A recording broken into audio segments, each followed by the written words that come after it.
Hello everyone, in this video I'm going to show you how to create email links.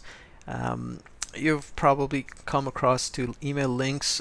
These are links that when you click on them, they open your default email system on your computer and put the recipient email address under to section, and you're basically ready to type an email and send it. In order to do that, we need to have some text here, so I'm going to type in the body, I'm going to type click here to send us an email. And we want the word here to be a link, so we are going to put the tag A before and after it. So there you go, opening and closing anchor tag or A tag.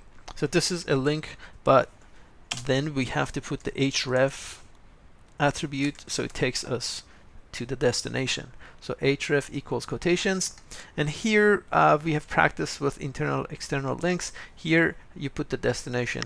The destination is going to be mail to colon, and then you put the email address here. For instance, I'm going to say info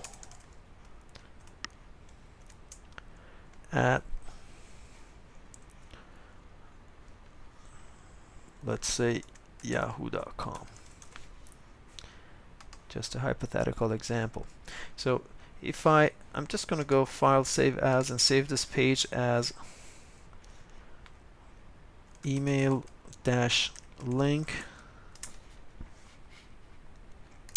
Let's open that page, email link. So it looks like this, and if you click on the word here, it will open the default email system, and it will basically show you how to simply create an email, and that's basically it. Thank you for watching.